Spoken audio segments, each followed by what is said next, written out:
Electrolysis एक तरल के माध्यम से विद्युत प्रवाह का प्रवाह है जो रासायनिक परिवर्तन का कारण बनता है। हाँ, आपने सही सुना, किसी तरल पदार्थ के माध्यम से प्रवाहित होने वाली धारा। अब सभी तरल पदार्थ आचरण नहीं कर सकते। तरल पिघला हुआ आयनिक यौगिक या जलीय घोल हो सकता है। किसी भी स्थिति में यह करंट ले जाने में सक्षम होना चाहिए। आइए एक सामान्य उदाहरण लें, टेबल नमक। यदि आप सोडियम क्लोराइड को 801 डिग्री सेल्सियस से अधिक तक गर्म करते हैं तो यह पिघल जाएगा। तरल में मुक्त प्रवाह वाले सकारात्मक सोडियम आयन और नकारात्मक क्लोराइड आयन होंगे। इसका सीधा मतलब ये है कि सोडियम और क्लोराइड आयन तरल सोडियम क्लोराइड के भीतर घूमने के लिए स्वतंत्र हैं। धनात्मक आयनों को धनायन कहा जाता है, ऋणात्मक आयनों को आयन कहा जाता है। अब दो विद्युत चालकों को तरल में डालने पर विचार करें। तांबा अच्छा होगा क्योंकि इसका गलनांक अधिक होता है।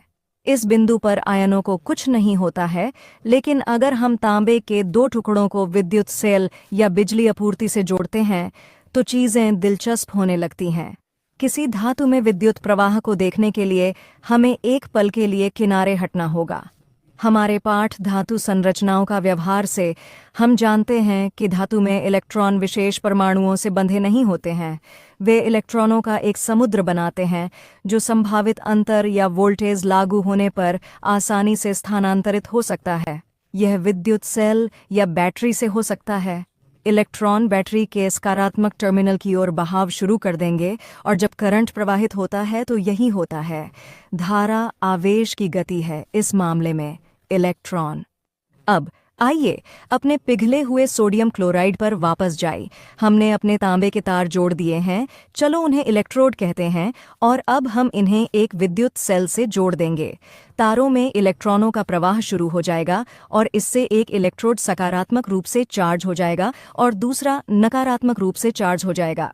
इसका पिघले हुए सोडियम क्लोराइड पर तत्काल प्रभाव पड़ता है, जो आपको याद होगा कि यह सोडियम धनायनों और क्लोराइड आयनों का मिश्रण है।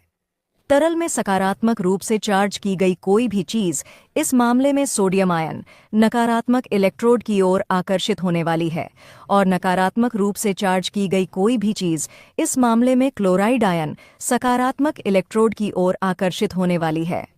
ऐसा इसलिए है क्योंकि विपरीत विद्युत आवेश आकर्षित होते हैं। जब आयन इलेक्ट्रोड से मिलते हैं तो इलेक्ट्रॉन विनिमय होता है और इससे एक रासायनिक प्रतिक्रिया शुरू हो जाती है।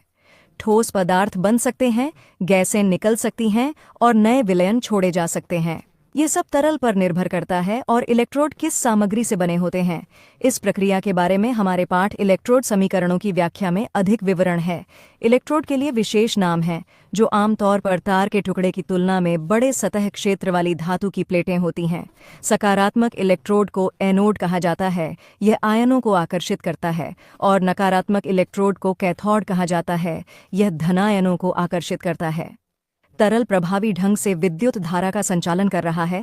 अंतर केवल इतना है कि तरल में आवेश वाहक, दूसरे शब्दों में जो आवेशित कण गतिमान हैं, वे आयन हैं। यदि किसी तरल पदार्थ में स्वतंत्र रूप से घूमने वाले आयन हों और वह इस तरह से आचरण कर सके तो इसे इलेक्ट्रोलाइट कहा जाता है। याद रखें कि इलेक्ट्रोलिसिस आयनिक समाधानों के साथ साथ पिघले हुए यौगिकों में भी हो सकता है। वह घोल जितना अधिक संकेंद्रित होगा, आयन प्रवाह दर उतनी ही अधिक होगी।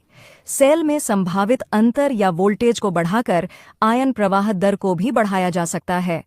हम अन्य पाठों में इलेक्ट्रोलिसिस के कई उदाहरणों का अधिक विस्तार से अध्ययन करेंगे। हालांकि फिलहाल यहाँ इलेक्ट्रोलिसिस के बारे में प्रमुख विचारों का सारांश दिया गया है। इलेक्ट्रोलिसिस एक प्रवाहकीय समाधान या पिघले हुए तरल में विद्युत प्रवाह का प्रवाह है जो रासायनिक परिवर्तन का कारण बनता है। प्रवाहकीय द्रव्य को इलेक्ट्रोलाइट कहा जाता है और इसमें मुक्त गतिमान आयन होते हैं। इलेक्ट्रोलाइट में डाले गए कंडक्टिंग प्लेट, बार या तार को इलेक्ट्रोड कहा जाता है। धनात्मक आयनों को धनायन कहा जाता है और वे कैथोड की ओर आकर्षित होते हैं। नकारात्मक आयनों को आयन कहा जाता है और ये एनोड की ओर आकर्षित होते हैं। जब इलेक्ट्रोलाइट में करंट प्रवाहित होता है तो यह आयन होते हैं जो विद्युत आवेश को स्थानांतरित करते हैं और ले जाते हैं। जब इलेक्ट्रोड और तारों में करंट प्रवाहित होता है तो यह